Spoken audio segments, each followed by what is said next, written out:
Hi there, it's Greg T with the Image Stop and Think Beyond the Brand, and this is B, and she's going to be part of, well, this branding moment.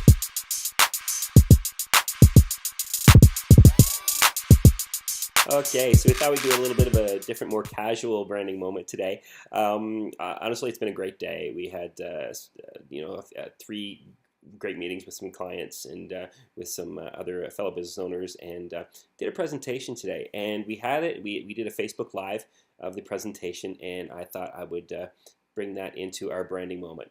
What the presentation was very simple. 5 things that every website should have, plus a couple bonuses. So, without further ado, I'd like to just show you the presentation. And if there's any questions you have or anything that you'd maybe like more information on, please reach out. Make sure that you go down to the bottom here, subscribe, ask your questions. Any points and notes that you want to make and things we can discuss, please, by all means, let's do that. And if there's anything you need help with, love you to reach out. You can reach out to me at the Image Stop, which is our web design company, or email me, Greg at theimagestop.com, Greg at thebrandguy.ca. So without further ado, hey B, hey, she's a cat, she's not paying attention. Oh, there you go, there you go.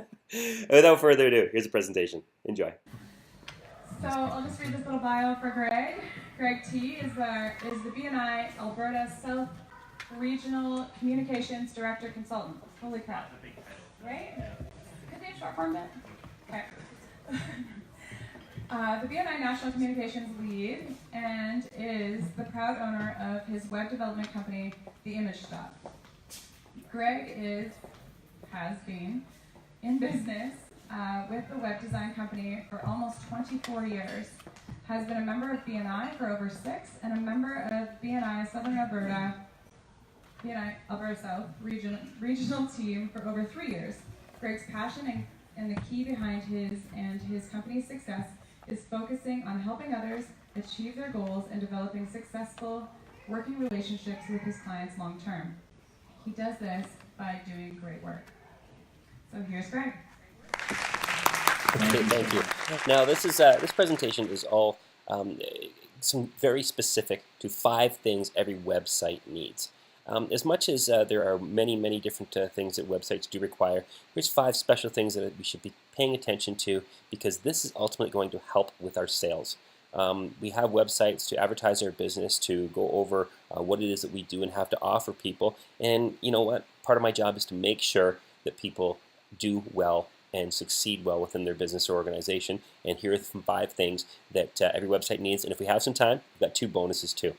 So, it's true that every website, there's a couple things that I'm not going to address here, and I'm going to just cover really quickly. Yes, great content is one of those things. But ultimately, great content is not the thing that is going to hold and maintain your client or your website visitor's attention, because of the fact that people don't really like to read, okay, that often. People want information. We are in the day and age of instant gratification, if you will. People need to find information and find it quickly. So yes, great content is necessary, but I'm not going to dive into that as that's a subject all to itself, and how that works with SEO. Now, on that level, I'm not going to talk about SEO either, because after my presentation here, we have Tim McCann of searchbeyond.ca, who is going to present on SEO. Great company to use, by the way. And I'm just going to add really quickly on this recording here that when it comes to SEO, you do get what you pay for, plain and simple. Get a company that knows what they're doing and can understand how to work SEO and how to make sure that you show up properly organically. Searchbeyond.ca, Tim, they know what they're doing, okay? You talk to them. So, as I talk about, the reason I say 5 things is these are some things that, as the Image Stop, we focus on just naturally. It's what we do. We've been in business for over 24 years, and I think it's 24 years and 5 months to be precise. But as a result, we just know what to look for. We know what to get into, and we do maintain and continue to learn more as we go along as well. Tim, another Tim, actually, interesting, but our personal trainer. I asked him during the presentation, like he knows what to look for in the way that people move, the way that people work on do things in their workouts, and he knows what to look for automatically to see where their deficiencies are and where to help them. We do the same with websites. So moving right along, let's start with strong calls to action. What is a call to action?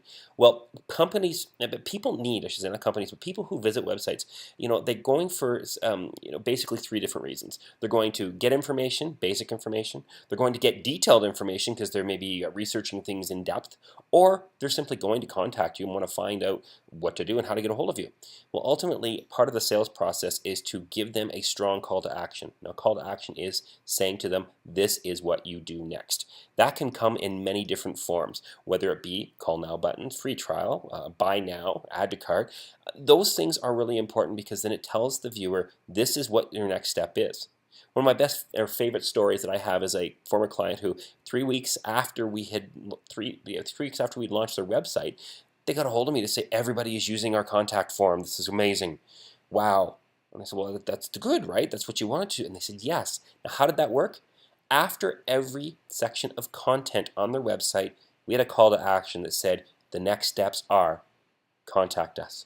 And it went to their contact page. Because of the industry they were in, that was the main and ultimate thing that they needed to do. Now, I'm happy to say that that website is still going strong and still being used for some of their main contact things online. Awesome to see. Next, we have effective use of color schemes in typography.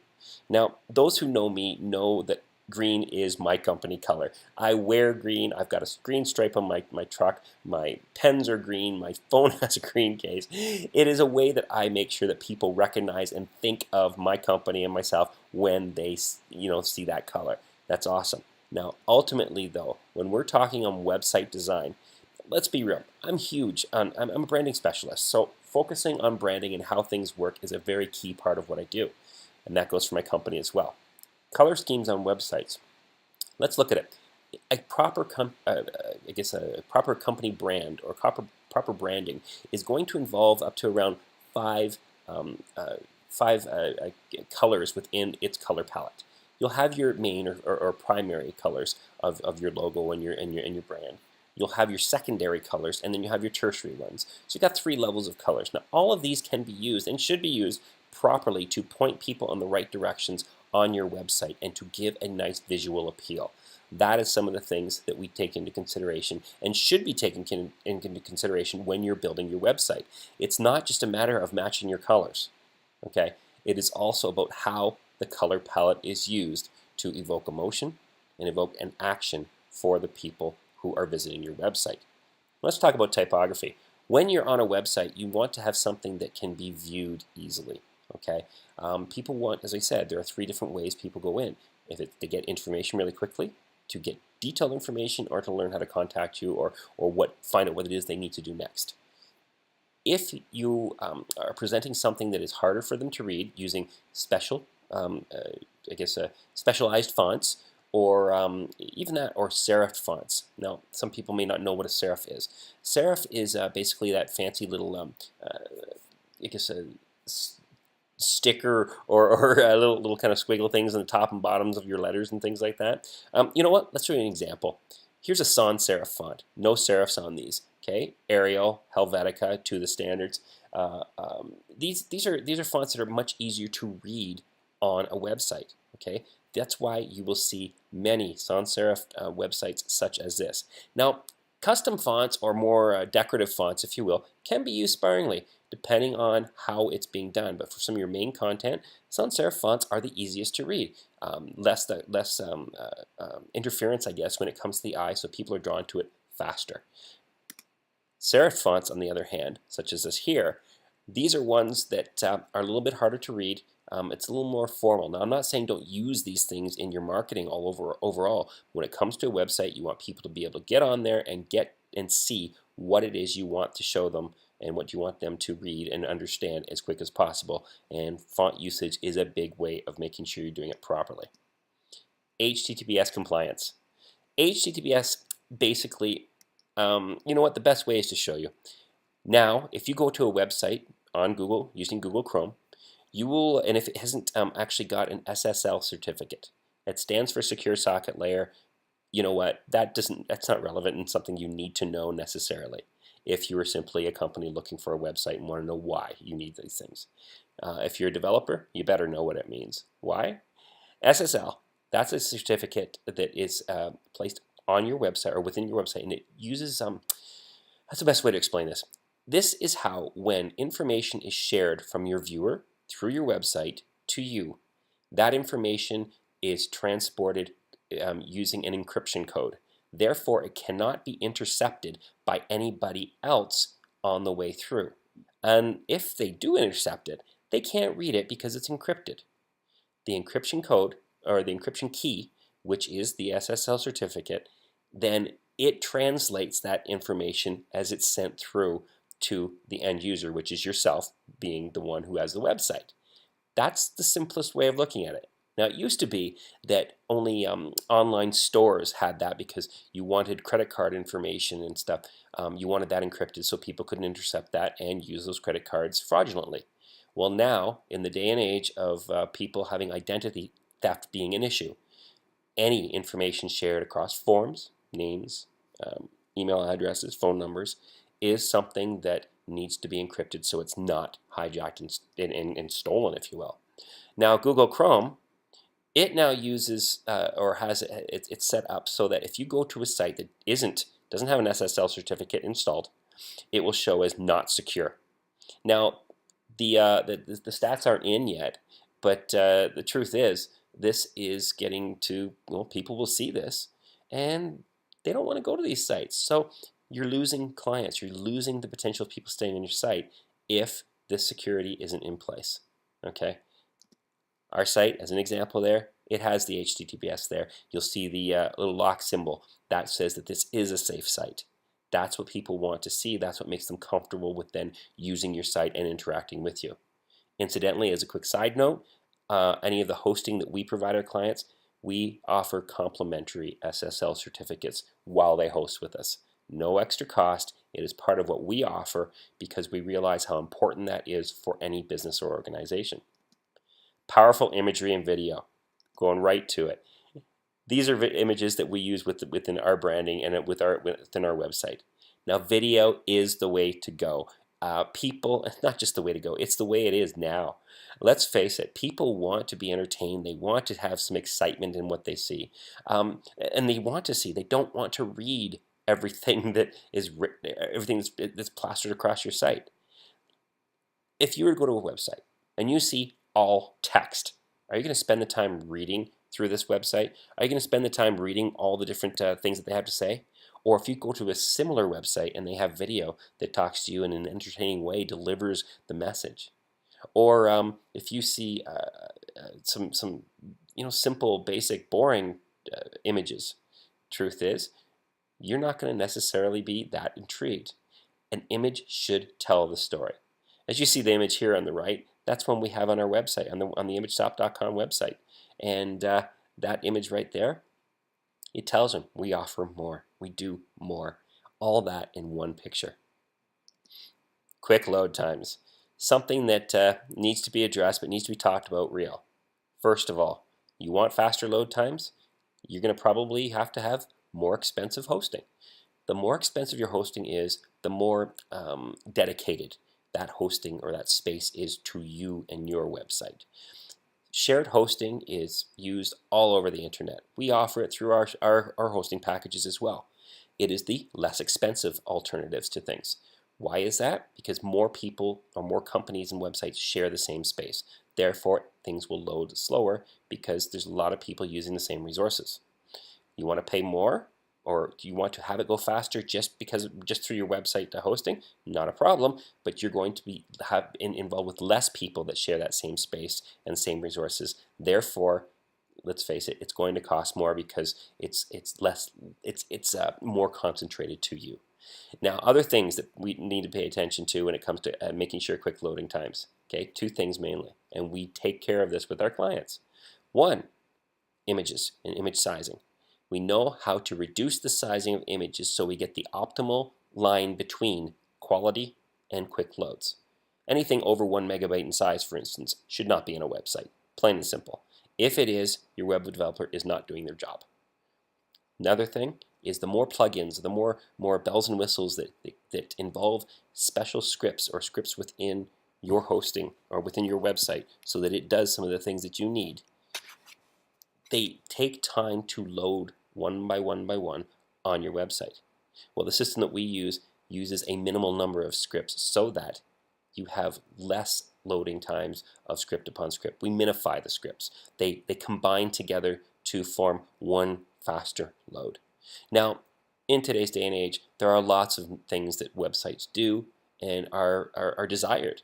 Movement of images as they slide onto the screen, shadowing, moving forward, there's going to be a lot more things that end up having to be used and stuff. Anytime you have videos that load onto your website, it involves scripts so that make those things happen and work properly. Well, with the system that we use, we minify and use as little as possible to make these scripts work best for you. Very important. We've gone into many sites and seen many scripts where things haven't worked and done very well in the past with some of the clients that we've taken on. But that's one thing that is looked at. We can tell you some great stories about some websites we've taken over and helped them big time with their load time. But moving on, I've got a couple bonuses for you. Ease of use, navigation. You've probably seen the hamburger menu there on mobile sites. Now, hamburger menu, of course, is called that because of the 3 lines. If you think about it, it's got your buns, top and bottom, and the burger in the middle. That's just a fun little aside. But things are moving closer to that being used on regular websites as well as in the desktop versions. It's a nice way of making sure that things are neat and tidy and have a much better visual presentation. And what's the alternative of that? Well, good example is, I don't know how many times I've gone to websites, and as you shrink the screen, the number of tabs or pages listed in the menu end up overlapping the logo. They fall into 2 lines. It looks messy. What is a client going to think of your company when they go to your website and they see the disorganization and things muddled together like this?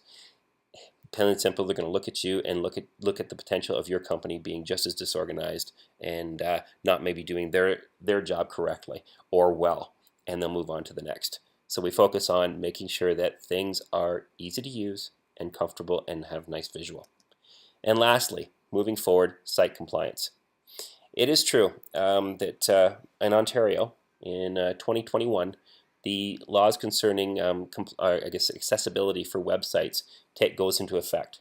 That will affect the rest of Canada as things move forward, I'm sure.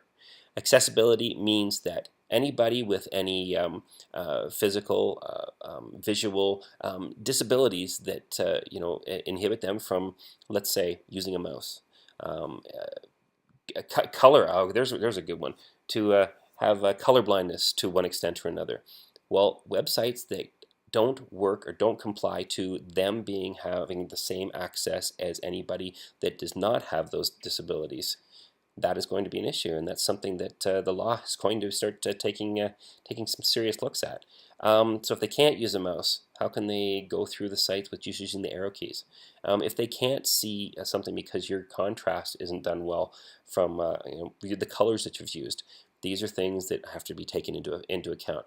We have been doing our research toward that and are already having solutions for these problems or these difficulties for our clients. So the ones that we are building now will have that built into their website moving forward. Any good developer should be having their finger in the pulse of where websites are moving to and how they can take care of their clients now for the future. Truth is, some websites in the US are having lawsuits laid out against them already. Now, some people will say that this is a money grab, that they're trying to, just sue everybody and get as much money possible, and that may very well be the case in some instances. But also the truth is that these are things we need to consider. An all-inclusive society means we're taking care of people, and we're making sure that they can access everything just like anybody else, and it's an important thing to know. So focusing on that's important, and we should make sure we're taken care of moving forward. So that is it. Greg T of the Image Shop and Think Beyond the Brand. I hope this was a good representation of some of the things that are, I guess, the 5, 6, 7 things that you should be taking a careful look at when you're developing your website. If you have any questions, please do post down below. And as we say always, subscribe. And you know what? If you'd like to get a hold of us, this is the best way to do so. And thank you so much for listening. Take care and have a great one. To your success.